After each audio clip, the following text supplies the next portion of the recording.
اخوتي السلام عليكم ومرحبا بكم وطاب يومكم. اولا مليون مبروك فوز الليمونه البركانيه ممثل المغرب في الكونفدراليه على ممثل شباب قسنطينه في النصف وتاهلها للنهائي الخامس. برافو البراكنه، لعبوا بدون مجهود وبدون خسائر، بغا يحتفظوا بالطاقه ديالهم للنهائي. علاش غادي يضيعوا الطاقه؟ هما مسجلين 4 البيوت. اخوتي نخليكم تشوفوا الملخص ديال المباراه، مباراه زوينه ثم نعود لنعلق. وهكذا نهضة بركان يواصل التألق في هذه البطولة ويصل للمرة الخامسة في تاريخه إلى المباراة النهائية لكأس الاتحاد الإفريقي، البطولة التي فاز بها من قبل مرتين وحقق الوصافة مرتين. نهضة بركان أمام سيمبا التنزاني إن شاء الله. المباراة النهائية ستكون طبعا ذهابا وعودة في 17 و25 مايو القادم. الفوز بهدف دون مقابل لنادي الرياض القسنطيني، أي نعم خرج من البطولة وخرج اليوم على يد نهضة بركان، لكن اليوم مباراة ولا أروع، خروج مشرف لفريق النادي الرياض القسنطيني. أول شيء مبروك لنهضة بركان على التأهل، وعرض لك لنادي الرياض القسنطيني وجماهير قسنطينة اللي كانت حاضرة وأعطت صورة جميلة، وحتى اللاعبين والطاقم الفني بالنسبة لشباب قسنطينة. الجانب الخبرة عامل مهم، يعني يلعب أمام فريق يمتلك عناصر جيدة، خبرة في هذا المنافسة، تقريبا يعني 5 مرات وصوله للنهائي، على ما يدل على هذه الخبرة. استقرار، وكأنك تقارن فريقين، فريق يبني في نفسه وفريق مستقر من كل الجوانب. ذلك اللاعب بعوش رقم 8، وسط ملعب مرباح رقم 18، وبن شعيرة رقم 6، وأمامهم بن حسيني 7، ومنذر تأمين رقم 11، وبن شعة زكريا رقم 9، وإبراهيم طبعا ديب اللي موجود النهارده في المقدمة في هذه المباراة المرتقبة والمنتظرة. طاقم التحكيم بقيادة محمود إسماعيل السوداني بعون كل من محمد إبراهيم من السودان، وأيضا لمن عبد الرازق من جيبوتي، وحكم رابع في هذه المباراة هو محرز الملكي التونسي. على مستوى الفار في مباراة اليوم موجود كل من دانيال ريا الغاني. سيناريو مباراة الذهاب كلنا نتذكره، رباعية نظيفة، هدف مبكر في أول يعني 10 ثواني من عمر اللقاء، وهنا الحماس الجماهيري. صاحب اللقب مرتين ووصيف مرتين، ووصيف كان في النسخة الأخيرة أمام الزمالك. على مستوى الدفاع لأن كان في مشاكل دفاعية، طلاقة حلوة هنا المرور وادي الوصول، ولكن تغطية من لامين كامارا، وممكن معاها يكون في أول انذار.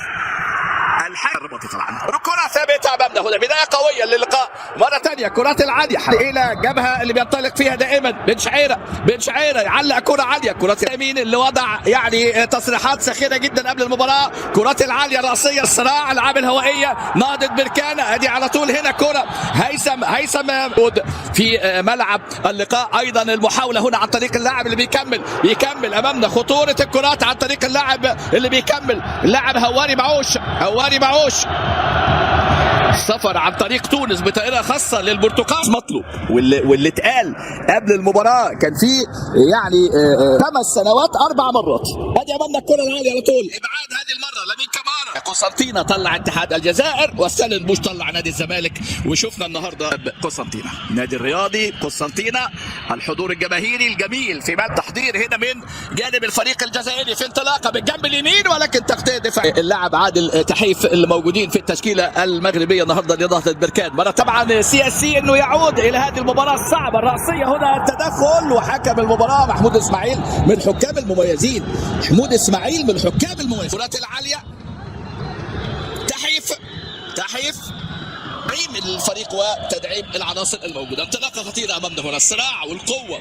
الجانب الايسر محاوله عرضيه من جانب اللاعب اللي دايما هتشوفه هواري، كمل اتعملت حلوه قوي، ادي المساوي، وفاول حكم اللقاء بيدي فاول امامنا، فاول وانذار. ادي امامنا هنا مداحي لاعب اللي تلقى الانذار. دخل يوسف دايو، خطير في الكرات العاليه. يوسف دايو اتلعبت وحشه قوي يا سيدي. دي البطوله اللي انتهت منذ قليل. طاقم مصر بقياده محمد معروف، راسيه هنا خطير. طبعا كل ما مر الوقت ازداد الضغوط اكثر على لاعبي الفريق اللي امامنا الجزائري. انطلاقه وركنيه ثانيه في اللقاء.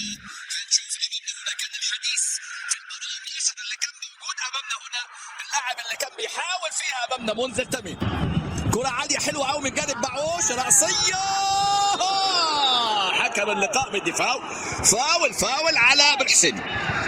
ادي واحده من الكرات، لكن حتى الان حقيقه هواري بعوش عامل جبهه شفاء في اللقاء الذهاب في الملعب البلدي في بركان، والفريق خسرنا 4 وياتي بهذه الاعداد الكبيره. ده دليل العشق والحب والانتماء.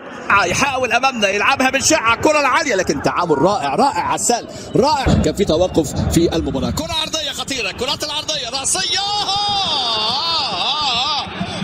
فرصه من ابراهيم ديب. ابراهيم شعيره الكرات العاليه، كره عاليه خروج، يطلع منير على طول، يطلع خالد الدين مضوي. عمل تعديلات على مستوى الخط الخلفي لان كان عنده مشاكل، والشوط الاول ينتهي هنا. يصفر محمود اسماعيل شوط اول في انتظار الانطلاقه، في انتظار شوط ثاني افضل، في انتظار هنشوف كرات الثابته امامنا ملعوبه على طول. الكره العاليه ضربه راسيه، انقاذ وابعاد ياسين البحيري. امامنا هنا الكره الملعوبه العاليه الراسيه، جول هدف اول عن طريق عبد النور بالحسيني. عبد النور بالحسيني يسجل امامنا، هو كان سجل في اللقاء اتحاد العاصمه في اللقاء الوسطى، وهدف في بدايه ناريه. لسه بقول لحضراتكم عايزين اداء اكسترا اوردينار، يعني اداء يكون خارق للعاده في الشوط الثاني من اللقاء، ومن ركله ركنيه في غياب الرقابه امامنا هنا، وراسيه اللاعب بالحسيني اللي بيتقدم هنا للسنافر بضربه راسيه من ركنيه اتعملت من ديب، وكانت رقابه راسيه من ركنيه اتلعبت من ابراهيم ديب. الكره الثانيه لك دي ايوب خير، تليق بكره القدم الجزائريه. الكرات العاليه الراسيات احد المفاتيح المهمه. سياره هواري لديب يلعب كره عاليه، الكره الثانيه مهمه واحد لا شيء عن طريق اللاعب اللي سجل، اللاعب بالحسيني الحارس منير محمد. ركنيه المره دي لعب عاليه، حضور دفاعي قوي من جد. مره ثانيه الانطلاق، المرور عدى حلوه قوي، كره راسيه بص بدا يظهر بقى الى بالحسيني. كرات العاليه الخطيره راسيه،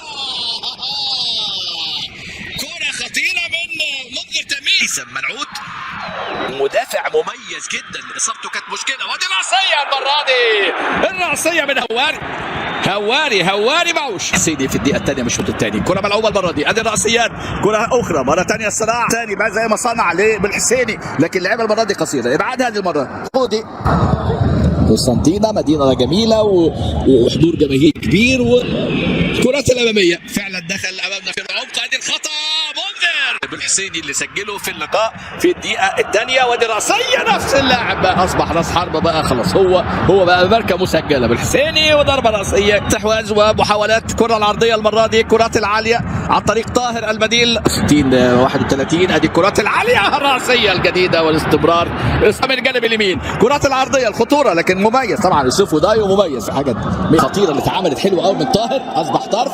وامامنا هو بقى راس الحربه مين كثيرا بعض الامور. ادي امامنا الكرات العاليه، هنا هدف قادم، ولكن المره دي خلى اللاعب اللي دخل كراس حربه اللاعب الحسيني طبعا. وادي فرصه كبيره. ابراهيم ديب احد اليوم ده، لكن راح بقدم اليسرى. هنا هذه الكره الخطيره راسيه، لكن تعامل رائع من اللاعب، تدعيمات في حدود المعقول.